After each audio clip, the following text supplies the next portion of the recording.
नमस्कार, आप देख रहे हैं न्यूज 24। सबसे बड़ा सवाल में आपका स्वागत है। आपके साथ में हूं प्रत्युष खरे। कॉमेडियन कपिल शर्मा की मुश्किलें बढ़ती हुई नजर आ रही हैं। कपिल के बीएमसी पर भ्रष्टाचार का आरोप लगाने के बाद ही चौतरफा हमलों की बाढ़ सी आ गई है। कपिल से उस अधिकारी का नाम मांगा गया जिसने घूस मांगी, लेकिन कपिल शर्मा ने अभी तक उस अधिकारी का नाम नहीं बताया है। इसके बाद मनसे ने कपिल के खिलाफ मोर्चा खोल दिया और इसे मराठी और गैर मराठी का मामला बता दिया। अब ताजा मामला यह है कि मुंबई के वर्सोवा थाने में कपिल शर्मा के खिलाफ नई शिकायत दर्ज हुई है। आरटीआई कार्यकर्ता असद पटेल ने पुलिस में शिकायत की है कि कपिल शर्मा ने अवैध कब्जा किया हुआ है। इसके अलावा उन्होंने पर्यावरण को नुकसान भी पहुंचाया है।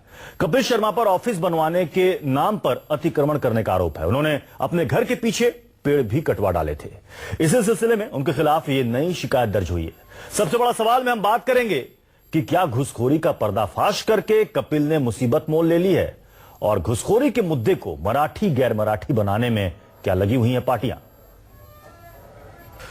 तो सबसे बड़ा सवाल में इसी मसले पर आज हम चर्चा करेंगे। हमारे साथ खास मेहमानों का एक पूरा पैनल जुड़ चुका है। उनसे आपका परिचय करा दूं। हमारे साथ हैं प्रेम शुक्ला जी, बीजेपी के नेता, साथ ही हमारे साथ अभय दुबे जी, स्पोक्स पर्सन कांग्रेस के जुड़ चुके हैं। संदीप देशपांडे एमएनएस के स्पोक्स पर्सन है, और थोड़ी देर में शिवसेना के नेता राजू पटेल भी हमारे साथ जुड़ेंगे। प्रेम शुक्ला जी, ये बताइए कि जो बात कपिल शर्मा ने कही है उसके बाद बीएमसी भी कह रही है कि हम उसकी जांच करवाएंगे, आप उसका नाम बताइए। सीएम फडणवीस ने भी कहा है कि कपिल शर्मा आप नाम बताइए, हम जांच करवाएंगे। लेकिन इस बीच ये क्या हो रहा है कि शिवसेना और एमएनएस ये कह रही है कि अगर उन्होंने नाम नहीं बताया तो शूटिंग रुकवा देंगे, काम करना मुश्किल कर दिया जाएगा। ये क्या है? नहीं, मुझे लगता है कि उन्होंने एक अपने नागरिक अधिकार का प्रयोग किया। प्रधानमंत्री जी को उन्होंने अपनी एक शिकायत दर्ज कराई। अब उस शिकायत पर कार्रवाई सुनिश्चित है तो उनको उसमें सहयोग करने की आवश्यकता है। एक तंत्र के खिलाफ एक नागरिक की अपनी शिकायत है। अब उस मामले को भाषावाद का रंग देना, उस मामले को प्रांतवाद का रंग देना, उसके नाम पर जो है चेतावनी देकर किसी का शो बंद कराना, इन कपिल शर्मा से ये सहयोग की अपेक्षा जरूर की जाती है। कि वो करप्शन का एक गंभीर मुद्दा को उन्होंने छेड़ा है, उसको करप्शन की कॉमेडी न बनने दे जी। क्योंकि करप्शन की कॉमेडी बनेगी तो सिस्टम की लोग कॉमेडी कर देंगे। एक उन्होंने अच्छा कदम उठाया, उनसे अपेक्षा की जाती है कि एक जिम्मेदार नागरिक, एक बड़े कर भोक्ता, इसके चलते उनको जो है जो कोई तंत्र में सड़ांध है उसको जो है साफ करने में सक्रिय सहयोग देना आवश्यक है। चलिए, आपने कहा कि उनको सक्रिय सहयोग मिलना चाहिए, लेकिन आप ही के पार्टी के नेता राम कदम जी ये कह रहे हैं कि अगर 24 घंटे के अंदर कपिल शर्मा उस अफसर का, उस अधिकारी का या इंजीनियर का नाम नहीं बताते तो हम जाकर धरने पर बैठ जाएंगे। मन से तो धरना शुरू भी कर चुकी है उनके घर के बाहर। तो एक तरफ आप सक्रिय सहयोग की बात कर रहे हैं, दूसरी तरफ आप ही के पार्टी के नेता कहते हैं 24 घंटे के अंदर नाम बताओ, नहीं तो हम प्रोटेस्ट करेंगे। आप इसको कृपया समझ लीजिए ना खरे जी, इसकी खरी खरी हकीकत समझ लीजिए। राम कदम जी भी एक नागरिक जिम्मेदार व्यक्ति, जनप्रतिनिधि हैं। वो चाहते हैं कि जो भ्रष्टाचार की सड़ांध है उससे शहर मुक्त हो, और उसमें सहयोग के लिए यदि उनको जो है लोकतांत्रिक ढंग से आह्वान करने अगर वहां धरना भी देते हैं, कपिल शर्मा को प्रसन्न होकर वहीं पर उसी मंच पर आकर ऐलान करना चाहिए कौन व्यक्ति है, उसके खिलाफ कार्रवाई होनी चाहिए। अब उनके खिलाफ भी अगर कोई बात है तो देखिए, मैंने अगर कोई अपराध किया है तो मुझे उसका दंड मिलना चाहिए, मुझसे किसी ने अपराध किया है उसको भी दंड मिलना चाहिए। तो अपराध का ये जो तंत्र है ये खुलना आवश्यक है। नहीं, लेकिन ऐसा लगता है कि शायद कपिल शर्मा को डराया भी जा रहा है। बार बार इस तरीके से कहना कि हम प्रोटेस्ट करेंगे, आप नाम बताओ, हम शूटिंग रुकवा देंगे, पूरी सुरक्षा व्यवस्था देगी। चलिए, संदीप देशपांडे जी करता तो ठीक नहीं है। अभी आपने सुना, प्रेम शुक्ला जी कह रहे हैं कि सक्रिय सहयोग मिलना चाहिए। अगर कोई करप्शन को लेकर आवाज उठा रहा है तो उसको सहयोग करना चाहिए, नाम सामने आना चाहिए कि कौन घूसखोर है, कौन पैसे मांग रहा है। तो ये बात तो एमएनएस भी कह रही है, लेकिन साथ ही एमएनएस ये क्यों कह रही है कि आप नाम बताओ, झूठा आरोप मत लगाओ, वरना शूटिंग रुकवा देंगे? ये क्या बात हुई? मैं आपको दो चीजें बहुत साफ तौर पे बताना चाहता हूँ कि हमने ये नहीं कहा उनको कि आप बीएमसी अधिकारी उनके नाम बताओ। रुकवा देंगे। उन्होंने कल एक मराठी चैनल के साथ बात करते हुए मनसे का जिक्र किया था, शिवसेना का जिक्र किया था कि इन लोगों ने भी मेरे से पैसे मांगे। तो हमने कहा भाई हमें हमारे पार्टी से किसने आपसे पैसे मांगे उनका नाम बता दो या फिर हम शूटिंग रुकवा देंगे आपकी। उसके बाद शाम को उनका ट्वीट आया हुआ है कि भाई हमने इस प्रकार का मनसे का नाम नहीं लिया है, ये उन्होंने साफ कर दिया है। जी। तो वो जो बात है वो खत्म हो गई है। ठीक है। दूसरी बात यह है कि अगर बीएमसी अधिकारियों ने उनसे रिश्वत मांगी है तो उनके ऊपर कार्रवाई होनी चाहिए जिन्होंने रिश्वत मांगी है। लेकिन अगर आप देखेंगे उन्होंने कल चैनल के साथ बात करते हुए इस बात का जिक्र किया कि मैंने 5 लाख रुपए ऑलरेडी दे दिए हैं। यानी कि अगर 5 लाख रुपए देने के बाद उनका टूट गया, ये उनका दुख था कपिल शर्मा जी का। अगर वो नहीं टूटता, लेकिन संदीप जी, कपिल शर्मा ये कह रहे हैं कि मैंने एक चिंता जाहिर की करप्शन को लेकर, भ्रष्टाचार को लेकर मैंने एक चिंता जाहिर की। मेरा मकसद ये नहीं था कि मैं किसी पार्टी को बदनाम करूं या किसी पार्टी पर आरोप लगाऊं। सर सुनिए, 5 लाख देने के बाद अगर उनका घर नहीं टूटता था या जो इलीगल कंस्ट्रक्शन नहीं टूटता था तो उनको करप्शन की कोई चिंता नहीं थी। उनको चिंता करप्शन की तब हुई जब 5 लाख देने के बाद भी उनका घर टूटा। तो मुझे लगता है कि बीएमसी उनको इलीगल काम करने नहीं दे रही है, इसी वजह से बीएमसी को बदनाम करके अपना। तो एमएनएस को यह लग रहा है कि कपिल शर्मा के आरोप झूठे हैं। नहीं, हम इसलिए ये मांग कर रहे हैं कि आप नाम बताओ, उसके प्रूफ दे दो। हमने महानगर पालिका के आयुक्तों को एक लेटर लिखा है कि नहीं तो कपिल शर्मा जी के ऊपर आप मानहानि का 100 करोड़ का दावा ठोक दे। अभय दुबे जी, आपको भी यही लग रहा है जो कि मनसे की तरफ से कहा जा रहा है कि चूंकि वो अपने बंगले में अवैध निर्माण करा रहे थे, पेड़ भी कटवा डाले थे, उनको बीएमसी का नोटिस जुलाई में मिला था, जवाब नहीं मिला, अगस्त में ढांचा भी गिराया गया, तो तिल मिलाकर उन्होंने ऐसे झूठे मनगढ़ंत आरोप लगा दिए। क्या कांग्रेस को भी यही लग रहा है?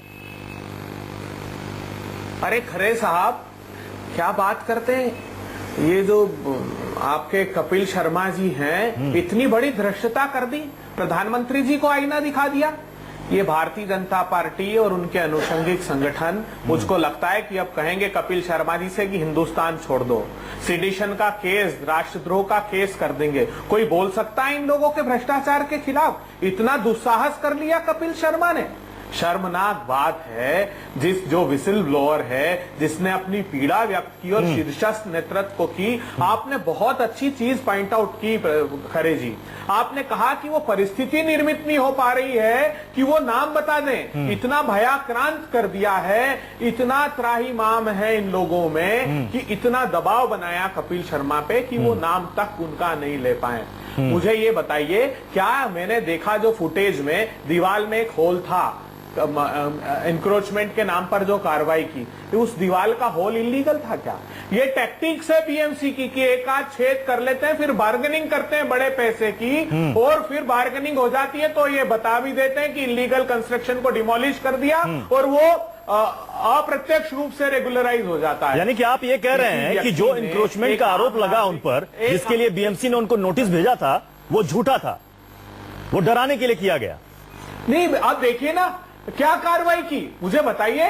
अरे नोटिस में आपने इंक्रोचमेंट को डिमोलिश करना भी रिकॉर्ड में बताया होगा, क्योंकि हथौड़े चलाए वहां जाकर।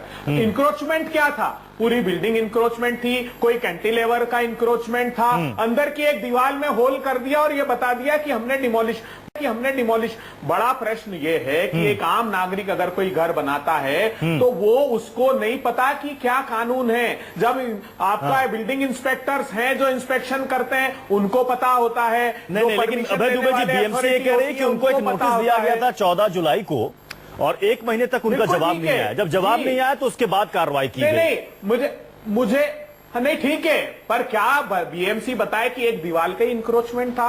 प्रेम शुक्ला जी जवाब देना चाहते हैं। प्रेम शुक्ला जी ने किया था क्या? बड़ा प्रश्न ये है कि प्रधानमंत्री से कैसे दुस्साहस कर लिया सवाल शुरू करना। भारतीय जनता पार्टी और उसके अनुषंगिक संगठनों को यह तकलीफ है, इसलिए ये मुखौटा लगा करके प्रेम शुक्ला जी जवाब दे रहे हैं। प्रश्न पूरा हो गया क्या अभय जी? लगा कि जो निर्भय होकर प्रश्न पूछ चुके, अब जरा अभय होकर जवाब सुनिए। पूरा देश जब कपिल शर्मा के ये लोकतंत्र है कि निर्भय होकर आप झूठ बोल रहे हैं? मैं चाहता हूं अभय होकर आप जवाब सुने। अरे मैं तो निर्भीकता से बात कर रहा हूँ और कपिल शर्मा जी को भी कहता हूँ एकदम करिए, क्योंकि ये देश उनके बिजली की माफिया सोनिया गांधी का राज नहीं है, अन्यायी है, बल्कि जो है बिगाड़ सकते हैं। एक गरीब परिवार से उठे नरेंद्र मोदी जी का राज्य है। अरे कपिल शर्मा ने भी एक गरीब अमिताभ बच्चन जिन्होंने आपकी माफिया सरगना के वो ऊपर आया, जिन पर आरोप डॉक्टर सुब्रमण्यम स्वामी लगाते हैं, अपेक्षा उसको ऐसी अध्यक्षा करते हैं, ऐसी अध्यक्षा श्रीमती सोनिया गांधी अमिताभ बच्चन अस्पताल में एडमिट थे और इनकम टैक्स वाले भेज दिए थे।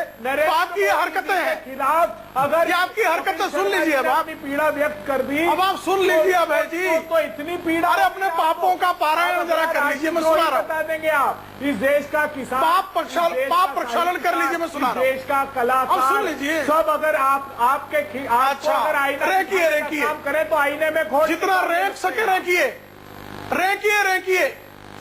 प्रेम शुक्ला जी जवाब 100 दीजिए। टुकड़े करके हमने देखे हैं। सोनिया जी एक में भी अकेली थी और राहुल जी सारे में थकेले। देश के टुकड़े आपने किए, राष्ट्रद्रोह आपने किया, क्या अच्छा, बात करते हैं बताने हुकूमत के फरमान अपने अपराधों की गणना कर रहे हैं अब आप राष्ट्र नैतिकता का और स्वतंत्र भारत का पाठ हमको पढ़ाएंगे।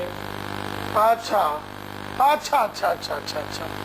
अब हो गया आपका रैंक चुके हो तो मैं शुरू करूं।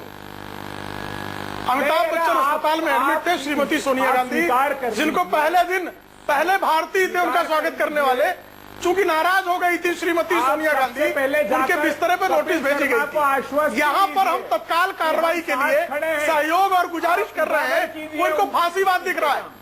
तो जिन लोगों ने इस देश में एजेंसियों का दुरुपयोग किया, भ्रष्टाचार किया, भाई भतीजावाद किया और जिन्होंने भ्रष्टाचार का तंत्र खड़ा किया, वो चाहते हैं कि उसको मिटाने वाला मंत्र अगर हम फूके तो ये लोकतंत्र नहीं है, सिर्फ आप लोग हैं। सुन लीजिए भाई साहब, खिलाफ एक सेकंड प्रेम शुक्ला जी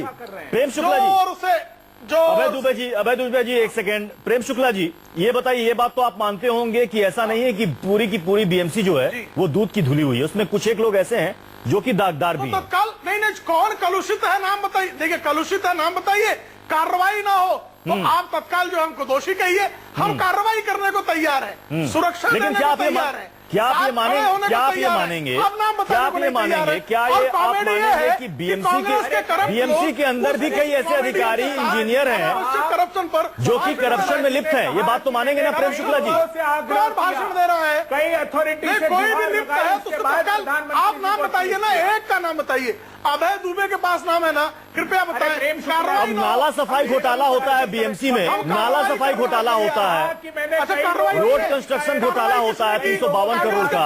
कई इंजीनियर उसमें नब जाते हैं, कई सस्पेंड हो जाते हैं। विलासराव देशमुख जब जनपद के खजाने में महानगर पालिका की संपत्ति फूंक रहे थे, उस जमाने में ये सारी हरकतें महानगर पालिका में इतने गंभीर ठेकेदारों को प्रेम शुक्ला जी किसने बंद किया? तो कम से कम इतना साहस किसके कार्यकाल में बंद हुआ? प्रेम शुक्ला जी सीधा सा सवाल आपसे है। प्रेम शुक्ला जी, जेल भेजा। प्रेम शुक्ला जी, क्या बीएमसी के अंदर भ्रष्टाचार नहीं है? क्या आप ये कह सकते हैं कि बीएमसी के अंदर भ्रष्टाचार नहीं है? मुंबई, मैं किसी को क्लीन चिट क्यों दूं? अगर कोई किसी का भ्रष्टाचारी है, नाम बताइए, सबूत दीजिए, कार्रवाई में सबसे पहले मैं खड़ा होता हूं आपके साथ। नहीं होगा तो अदालत में जाने को तैयार हूं।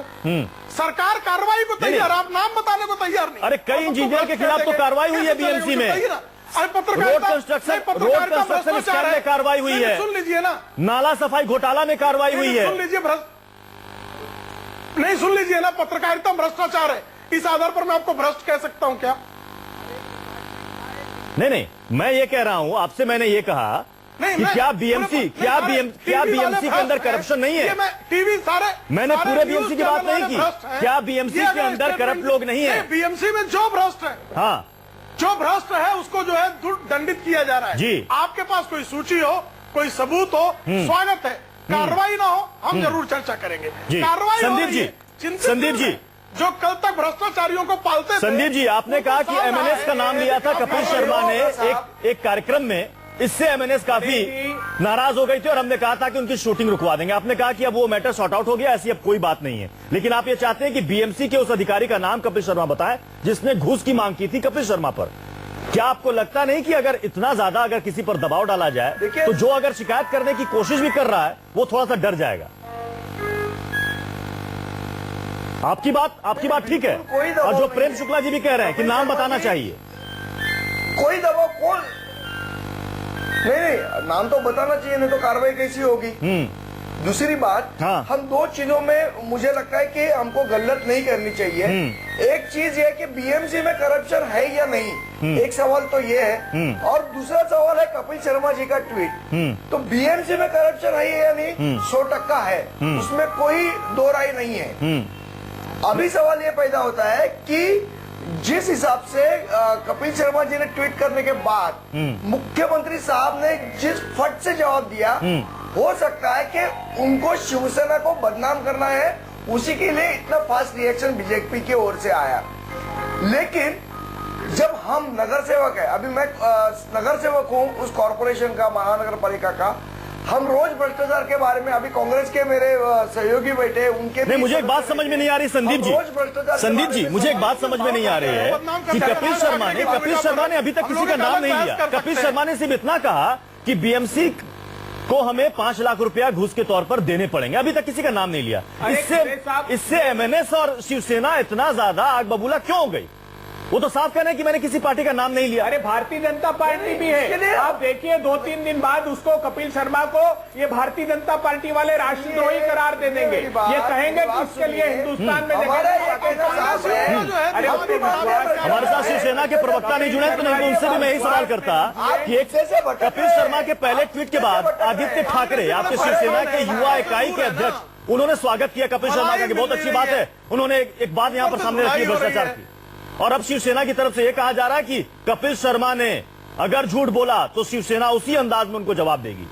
तो ये एक तरीके से डराने वाली बात हो गई ना। अगर कोई बात कर रहा है तो उनसे आप कहिए कि साहब आप नाम बताइए, जो बात सीएम फडणवीस ने कही है कि कपिल शर्मा आप नाम बताएं, हम कार्रवाई करेंगे, हम तैयार हैं कार्रवाई करने को। संदीप जी, देखिए, शिवसेना का जवाब आप शिवसेना से मांगे, उनका जवाब मैं नहीं दे सकता। मैं महाराष्ट्र नहीं, मैंने कहा उनसे कि मैं अगर शिवसेना के प्रवक्ता हमारे साथ जुड़ते तो यही सवाल उनसे भी कहता। जी, मेरा हमारे पार्टी का ये साफ कहना है कि उनको नाम बताना चाहिए। अगर नाम नहीं बताते हैं तो कपिल शर्मा जी के ऊपर भी कार्रवाई होनी चाहिए। आप खामोका किसी को बदनाम नहीं कर सकते, नंबर 1। नंबर 2, मेरा ये साफ मानना है कि बीएमसी में भ्रष्टाचार है, उसके बारे में हमारे नगर सेवक हो, कांग्रेस के नगर सेवक हो, जितने अपोजिशन के नगर सेवक है, रोज आवाज उठाते हैं। लेकिन हमारी आवाज मुख्यमंत्री साहब के कानून तक क्यों नहीं सुनती है, और कपिल शर्मा जी के एक ट्वीट क्यों सुनाई दिया जाता है, ये हमारे को हमें बहुत बड़ा सवाल हमारे मन में उठ रहा है कि क्या हमें फिर कॉमेडी करनी चाहिए तो हमारी बात सीएम साहब सुनेंगे? अब ये देखिए, प्रेम शुक्ला जी ये कह रहे हैं कि कपिल शर्मा के एक ट्वीट भ्रष्टाचार के बीएमसी के बारे में पीएम को टैग कर दिया तो सीएम फडणवीस का बयान आ गया कि हम कार्रवाई करेंगे, नाम बताओ। और ये कह रहे हैं कि बीएमसी के अंदर कितने करप्शन के मामले हमने उठाए हैं, लेकिन उस वक्त सरकार सोती रही। प्रेम शुक्ला जी, नहीं, जितने भी मामले उठे हैं जिसमें सबूत मिले हैं, ठेकेदार तक जेल में हैं। जी, इसके पहले कांग्रेस की सरकार के दौरान आदरणीय संदीप देशपांडे जी ने भ्रष्टाचार के महानगर पालिका से जुड़े तमाम मामले उठाए, किसी में कार्रवाई नहीं। साफ तौर पर ठेकेदार जेल के पीछे हैं। ये कब था? सड़क के ठेकेदार काली सूची में जाते थे, फिर सफेद सूची में आते थे, काली सूची सफेद। समय की कमी, आखिरी कमेंट अभय दुबे जी से। अभय दुबे जी, आप भी कृपा करके अभय दुबे जी, जो एमएनएस कह रही है कि अगर कपिल शर्मा का आरोप झूठा है तो उनके खिलाफ भी कार्रवाई होनी चाहिए, आप इससे सहमत हैं? अभय दुबे जी बता रहे, सभागृह के फोरम में बता रहे, स्टैंडिंग के फोरम में बता रहे तभी हमारी बात अरे नहीं जी, सुनी मैं जाती है। आग्रह CM निश्चित कार्रवाई होगी, हमारे निश्चित साथियों से कार्रवाई होगी, आग्रह बात करता सुनी हूं, जाती है। वो भारतीय जनता पार्टी के हो, शिवसेना के हो, MNS के हो, हाथ जोड़कर प्रार्थना करता हूं कि मूर्धन्य कलाकार है कपिल शर्मा इस जी। देश का। हम सब लोग मिलकर के उसकी पीड़ा में उसके साथ खड़े हो जाएं। एक आम नागरिक को नहीं पता होता जी। कि क्या उसने जाने अनजाने में अपराध किया है, लेकिन उसने जो प्रश्न खड़ा किया है वो बहुत प्रासंगिक है। मैं चाहता हूं कि अगर उसने देश के प्रधानमंत्री को, मुख्यमंत्री को और सब लोगों से आग्रह किया है तो सब सहयोग करें। एक मूर्धन्य चलिए, कलाकार चलिए, है, अच्छी उसकी बात, मनोस्थिति अच्छी ठीक बात होगी। है। सब आपने कहा कि लोग सब अपनी इस पर कला सहयोग करें और जांच होना चाहिए। और कपिल कपिल शर्मा को भी चाहिए कि उस अधिकारी का नाम बताए जिसने कपिल शर्मा से घूस मांगी, उसका भी नाम सामने आना चाहिए और पूरे मामले की जांच होनी चाहिए। इस बीच किसी तरह की कोई सियासत नहीं होनी चाहिए। बहुत बहुत शुक्रिया आप सभी मेहमानों का हमारे साथ जुड़ने के लिए। एक छोटा सा ब्रेक के बाद फौरन लौट रहे हैं कुछ और खबरों के साथ। आप देखते रहिए News 24।